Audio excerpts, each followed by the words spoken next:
Hi, I'm Scott Simpson, And I'm Charla Stever. and this is section number 3 of our Being Culturally Responsive video series.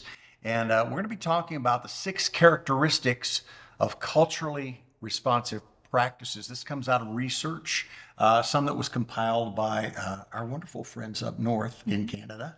And it's one way of looking at cultural responsive practice. There are other ways to look at it, but these 6 are really about the mindset that grows out of.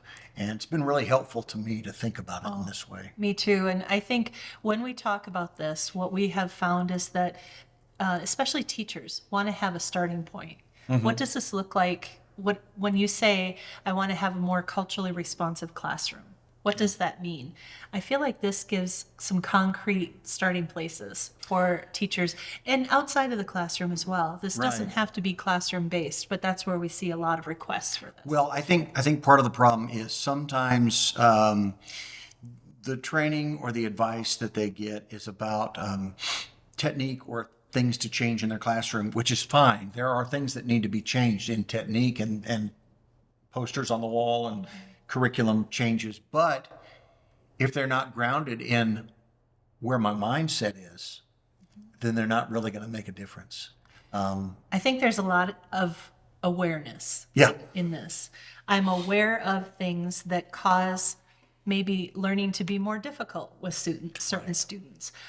Maybe that cause things to be even very easy for certain students. And when I'm aware of those needs that my students have for learning, or when I'm aware of the needs my staff has that I might be working with, then I take into account those needs and I adjust what I'm doing because of it, then I'm being responsive to the people I'm actually working with and in relationship with. That's the definition of responsive. Yeah.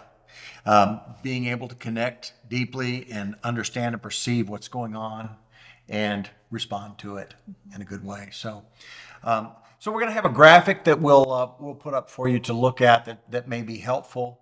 And we're going to go through these 6 characteristics and do a little bit of storytelling. We'll try to keep it brief, but good stories always fun, you know? That's right.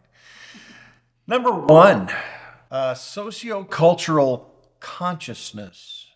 And I want to emphasize the word consciousness. Becoming conscious that social and cultural differences make a difference. They make a difference in how we perceive the world, how we perceive ourselves, how we understand what we're listening to or what we're reading. And when I treat everyone around me exactly the same, which sounds fair, I'm not taking into account that everyone around me is perceiving things and responding to things in very different ways. I can put the same message out in the same way to 20 different people, and they will get 20 different things from it. And so recognizing that those things are impacted by a person's social background, their cultural background, their economic status, all kinds of differences. One of the things that we sometimes hear I think, comes out of a defensiveness, a fear that I don't want people to think I'm a racist, but saying, you know what, I'm colorblind. I see everyone the same. And I understand that desire to say that. But colorblindness really is something that says, I don't acknowledge your difference. I'm going to treat you the same way I treat anybody else and not take into account that you may need something different, that you may perceive this differently. And so that idea of colorblindness is really shows a lack of that consciousness, that it does make a difference where someone's coming from and what their background is. What we have to understand about that is that our classrooms, our workplaces, they often reflect a dominant perspective. That's just the way it is. And that's probably the way it always will be. But if I become aware of that, then I become aware that I need to make sure that the culture and environment of my classroom or my workplace is not putting up barriers and boundaries for people who are not part of that dominant culture, you know? Especially, I think of, even language barriers. Yeah. As we have more and more diverse communities here in the Midwest, it used to be that most students that were attending school in our classrooms were either white or indigenous. I mean, that was kind of. And all of them what it were was. rural. Yeah. Yeah. And so now when we work with schools that have 80 different languages being spoken, we think of all the differences that they're valuable. Those Yeah. are having a student that comes from another part of the world is a gift. Yeah. I suddenly have an ability to connect with and have insight from someone who is directly from another part of the world that I may have no familiarity with. So there's a lot of value to that. It's really incredible. The second characteristic that we like to focus on with this is having high expectations, or positive assumptions is another way of looking at it. That means that as I'm working with my students or I'm working with my staff, I have a sense that I want everybody to be really trying to meet their full potential. I'm not lowering expectations necessarily, but I might have different expectations based on the abilities and needs of different students in my room or different staff members that I'm overseeing. And so I think back, I'll share a little story. This will date me a little bit as far as classroom because there are so many AI tools now that have just come out in the last year or so that would help with this. But I can remember as a third grade teacher, I did a lot with writing instruction. And third grade was that year that seemed like students were really getting that ability to write their stories, to come up with an idea and put it down on paper. And so I loved teaching writing because every child has a story inside of them that they can share. But I can remember, certain students, a lot of times it was some of my boys who had these great ideas. I'd hear them share these funny stories out on the playground, but when it came time to actually write it down on a piece of paper, it was almost like it was impossible to get that idea from their brain to through their little fingers onto the paper. And so one of the things that I used to do is, as we would be working and trying to get our initial ideas down, is once they were all settled, I'd pull one or two of those students aside and I would sit down with their computer and I'd say, just tell me a story. Tell me what it is you'd like to write about today. And I would just try to get as much of it into their computer as we could. Now, you think about voice to text tools, you could do that now, much easier. But at the time, I would get it down and I would turn the computer screen around and it was always exciting because when I would turn it around, I'd say, this is what your story looks like. And suddenly this student who was feeling very, incapable maybe of accomplishing the task at hand could see that they already had something built and created and that their words had this beautiful image with them too that could be shared with other people. Right.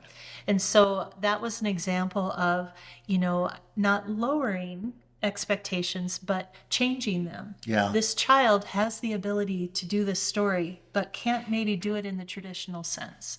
It's just one of those. Well, and that's such a great example because what you identified in that is that there was one problem, my fine motor skills, that really was blocking my demonstration of all kinds of stuff that was going on up here in my head. And so removing that singular expectation, getting it out of the way so that they could demonstrate much more learning and much more that was going on up here that otherwise, if you demand, no, you've got to get it on the paper, you're just not going to get anything. And they are not able to demonstrate what they know, So such a good example of that. Number three, and Charlotte's going to talk about a little bit about this here in a moment, but I'll just start this off. A desire to make a difference, and that means making a difference as a change agent when it comes to something we like to call equity. If I recognize that there's something that is not equitable in my classroom or in my workplace. In other words, there is a person or a group of people who, by nature of who they don't have access to really do what I'm asking everyone to do. It could be a language barrier. It could be a funding, a money barrier. It could be the fact that they haven't gotten any breakfast today and everyone else has. It could be a number of things, but it doesn't have anything to do with their learning except for the fact that it gets in the way of that happening. And when I see that, I'm not just going to say, well, I wish somebody could do something about that. This responsive mindset says, you know what? I need to do something about that. Whether it's having some extra snacks in my room so that the kids who didn't get breakfast get something to eat, or making some adjustments to how we're seated or what we're doing in the curriculum, and being proactive in that. Charlotte's going to talk just a little bit more about the difference between equity and equality. This image that we share with you, I think really sums it up. When you think about equality and everyone getting exactly the same thing, that's important. And there are certain things where that is still the most important thing, that resources are divided evenly, that everybody has access, that everyone gets the same thing. But sometimes there are things in the way. Sometimes there are things that are barriers for learning that with simple slight changes can really change whether or not a student is able to accomplish the task at hand. That's where we see equity enter in. Equity is where each child, each student, each adult gets what they need when they need it. So if I am lacking, for example, your example of breakfast, if I come to school and I haven't slept and I haven't eaten, now, is that really the school's responsibility? It's outside of the school day, but for that child to really be able to learn without those things in place, they are just going to struggle the whole time because a basic need of theirs has not been met. Right. When we think about the importance of those basic needs being met, if it can't happen at home, and there are a lot of times it can't, just for all sorts of reasons, it doesn't happen. If there is a way as a teacher or as a leader that I can remove a barrier, I think it's something we need to do. Yeah. We need to take control of that and say, okay, I can help this situation. Now, maybe I can't help every one of them, but if I am aware that these things are impacting the learning that's happening or the accomplishments of my staff, I need to try to figure that out. And that's what being a change agent, I think, really is about. Yeah. And that difference between equality and equity really demonstrates responsiveness. It's not responsive to just say, well, I got 20 people, I break it up 20 times and give them all the same thing.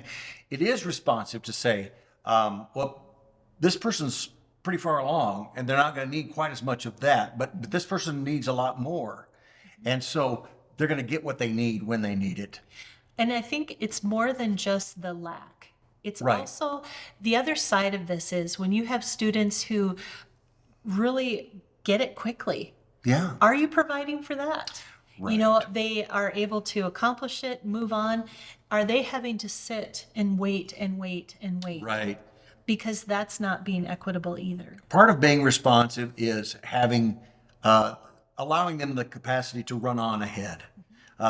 It's non-responsive to say this group of 20 has to be all in the same place at the same time and nobody goes on until we all get it. So it works in both ways. Yeah. We'll move on to number 4. That responsive mindset has a constructivist point of view for learning. Now, it used to be that we thought of learning as like this mug. If I fill it up with coffee up to the top, that means It's learned everything there is to know. And we thought of students as being that way, that they're just, empty vessels that we pour information into. And of course, no one thinks that anymore. We know that that's not what learning is. Constructivism, which is the terminology we use when we're getting trained as teachers, we understand that every individual constructs his or her own learning. And they construct it by taking a new piece of information, something that the teacher has brought in, something that they come in contact with in a book or in the curriculum. And the way they make that into a learning is they figure out how it combines with the things that they already knew. The previous learnings, whether it's from last year or whether it's from home or whether it's from outside experience. I have all these things that make sense in my life. This new thing doesn't make sense until I fit it with all of the other things. And that's how we construct learning. It's not a matter of just taking something new and learning it. It's taking something new and fitting it in with all the things I already have. So I want to tell one story. We were working in a classroom that had a mixture of students. It was on a reservation, and about 75% of the students were Dakota or Lakota, and about 25% of the students were non-native. They were white. And we were doing a lesson. We were kind of modeling how to incorporate some cultural things into teaching, doing a lesson on family. And so we talked about, we started with a question, what do you call your family members? And we got mother and father, mom, dad, brother, sister, cousin, uncle, aunt, all of these things. And for the most part, the non-native students were the ones giving a lot of the answers. The Dakota and Lakota students were staying relatively quiet. Now, we were a couple of white people in a classroom. We were strangers. They hadn't met us before. So there's a little bit of a threatening piece there that we couldn't help. But then I said, does anybody have an unchi, which is the Lakota word for grandmother? And suddenly, hands started going up. Oh, I have an unchi and a lala. I've got a lala and ina and ate and all of these Lakota and Dakota terminology for family members started coming out. And the class went from being kind of quiet and still with a few of the white kids talking to a very energetic and enthusiastic in which all of them were talking and even one little boy said, oh, I think I'm going to call my grandma Unchi. That'll be cool. She'll like that. I'll teach her the Lakota word for it. And so anyway, all of it came out and it was really exciting, and we went on with the lesson. What we do when we do that kind of modeling is we sit down with the teachers and we say, hey, these are your students. You know them best. What did you see? What did you learn from what happened? And they shared with us, they realized at that point that there was an unwritten, unintended rule in their school. And none of the teachers meant for it to be there. But it was an assumption that most of their native students were making, that school is not about my stuff. It's not about Lakota or Dakota stuff. When we're here in this school, we're here basically to get assimilated into white ways of thinking. And so their assumption when we first started asking, what do you call your family members? They were assuming they're going to learn about white stuff. And unchi and lala and ina, that's not what we're talking about here. Well, if you combine that with the understanding of how knowledge and learning is constructed, you realize that they were assuming that they couldn't use half of the learning blocks that they needed to build new knowledge. They were under the assumption that they couldn't tap into the things that they already knew, the connections they already had made, the experiences that they had from home, from their community, from their culture. They couldn't use those to learn the new things that they were getting. And for us, that was a big light bulb in understanding, why is there a really stubborn achievement gap between white students and non-native students? Well, and native students, if our schools are operating with an unintended, unspoken, unwritten rule that this is about white stuff, then that explains why anyone who's non-white is going to have a little bit more difficulty constructing their learning. Well, when you become aware of that, when you know better, you do better. And so the teachers began to talk about how they could start to do some things in their classrooms and in their curriculum that would tear down that wall that had been built. And it was something that had been there for a long time. I mean, there was a history at this school that this was a school for assimilation. You know, if you want to stay Dakota, you go to this other school. And that was just an assumption that was there in the community. And so they had to work proactively against that assumption. One of the things that I thought was very beautiful about that whole experience was that no one's learning was diminished because another Right. perspective came out. You know, when all of these other terms started coming into play, it was exciting for all of them. Everyone was learning something new. We were creating family constellations that Yeah. day. And so students were talking about their relationships to these different people in their life. And suddenly, all of the stories were welcome and invited in. And, you know, it goes beyond. This was an example where maybe race and ethnicity was at play, or language. You know, this is also true for things like socioeconomic status. When I think about expectations I may have had for students that I had in my classrooms over the years, you know, there were times I expected them to do things at home, for example, that honestly, they just couldn't be done. Yeah. That there weren't the resources there for them to be able to do that. So again, this is awareness that these differences, being able to bring what I have with me, you know, is really important to know. I need to know that about the people I'm working with. The fifth characteristic that we'll talk about today is this idea of having deep knowledge of others, the people that I'm in relationship with, that I'm working with in my classroom or in my as my staff. One of the things I need to know is I need to know a little bit about who they are beyond just what's going on in the classroom. And I'll share a brief story about that as well. I remember in fourth grade, one of the things we did every fall is we had some fire safety, a week of fire safety where we talked about the importance of having a plan and the things that we needed to do to be safe. And one of the things that I usually did is I had firefighters come in and do a little presentation for my students. And they would come dressed in their full garb that they would wear if they were going into a burning house.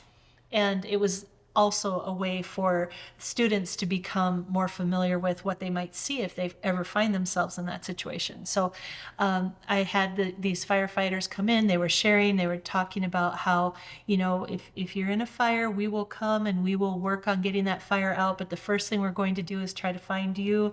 We're going to find you, we're going to get you out. We'll see where you are in your bed, if that's where you are, and we'll get you and get you to safety. And so after this presentation, I noticed one of my students was really upset. And he was kind of off by himself in the classroom, and I could tell he was sort of on the verge of tears. And so I went back and I thought, well, maybe he had been through something like that, like there had been a fire in his house or something.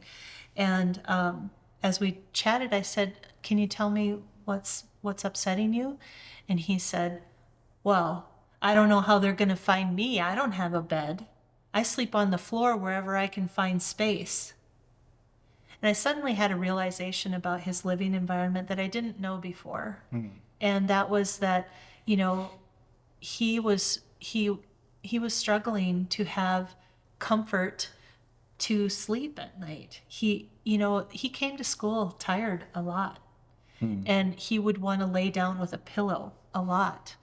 And I look back on that and I think, well, yeah, of course, because he was lacking this in his home. Knowing that shaped how I related to him. It doesn't mean that you let him off the hook for things or that you lower your expectations too low. It means I have an understanding that I know where you're coming from. And we need to know this about our students the best we can if we're really going to be in relationship with them.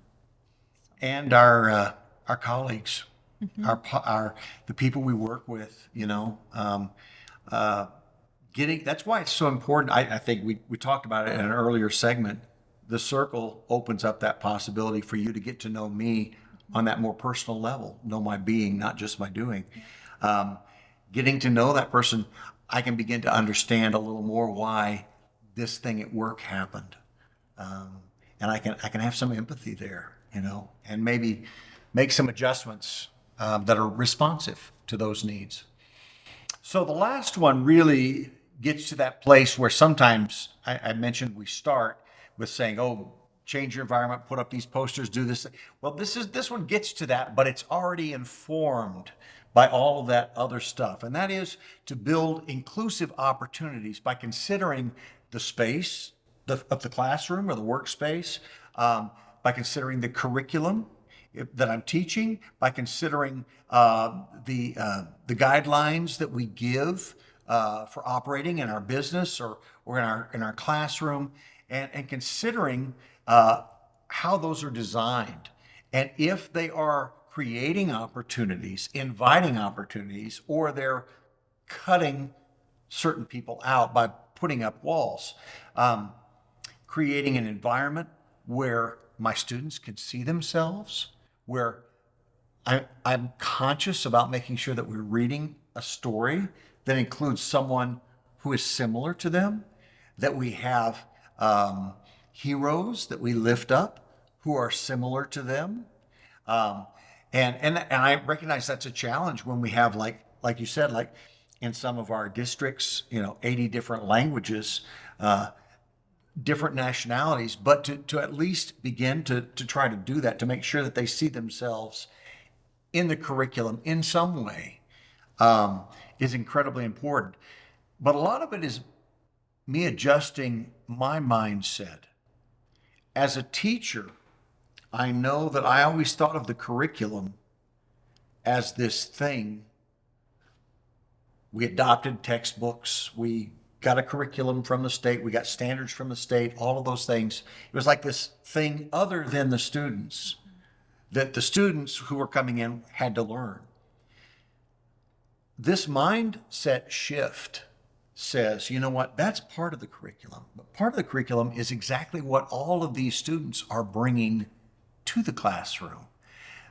Their prior experiences, their cultural understandings, the things coming from their families, from their communities, that's a piece of my curriculum.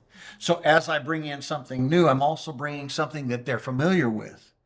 And those things come together, and that's what our curriculum looks like. It leans as much on their experiences as it does on the standards set by the state. And it brings those things together. Can I share something about that? Please. What we find too in working with schools and students and teachers, it doesn't have to be all day, every day. Yeah. If you can find ways to bring in a language that is spoken in your classroom or a story from one of these backgrounds once a week or, once a month even, if you haven't been doing any of that. Right. Just having that acknowledgement occasionally really builds that sense of you see me. That my teacher sees me. My leader in wherever I'm working sees me and sees the value that I bring. Yeah. As this individual. And I think what it says, when you do that, even just some, it says, hey, these outside things that are surprises, that are not something that the teacher planned, those are valuable. We like it when that happens. When someone brings in something that I wasn't aware of, that's welcomed. That's a good thing. It changes the whole dynamic of the classroom, of the workplace. If I'm afraid that I might get in trouble if I bring in my stuff, whether it's a classroom or a workspace, I'm not going to be operating in an optimal way. So we hope, having taken some time to talk about these 6 characteristics from this research, and we'll give you a link to the research where this came from in Canada, but we hope that this gave you an opportunity to maybe think about what is an entry point for you. If this is something new to you, you haven't really thought about it, maybe there are things you're already doing that, just framed slightly differently, might cause your students to engage better, or make a more welcoming environment for every child that you're serving or every staff person that you're serving. So we hope that these are helpful to you as starting points. In just a moment, we're going to invite you to pause the video. We have some invitational reflection questions that we'd like you to engage with on your own. And then after you've had some time to engage with them on your own, then to get together with your group, practicing the touchstones, and have some time of deep sharing and deep listening. And please apply these to your situation. If your situation is in education, apply it to your classroom or your workspace there. If you're not in education, if you're in some professional setting, apply it to that as well. So the first question: who might I or my workplace tend to expect less from? Are there people or groups that we kind of have low expectations for? Because that's a bias that I need to become aware of. Number 2, what lived experiences or home cultures might be seen as barriers instead of strengths? Are there some certain groups of people, some backgrounds that maybe aren't invited into the learning experience as easily or quickly or as often as others? Number 3, who might have difficulty seeing themselves within my environment? Sometimes it's hard to be aware of this. If I am, a dominant culture person and my workplace is built around people like me, I go in and I feel completely comfortable. But if I can step out of that just briefly to say, you know what, I bet our colleague who's from such and such, I bet he feels a little uncomfortable in here, I bet. So becoming aware of that. And the last one, what source of knowledge or experience have been undervalued in my team? So take a little time to do your own reflection. Again, break up the time that you have after the reflection so that each person in your group has an opportunity to share for an equal amount of time, remembering that we can offer those open and honest questions as there is time and space for that. Adhering to those touchstones that we know are so important for creating this kind of safe space for this kind of conversation. So take a little time now and work on that, and we'll come back to wrap things up.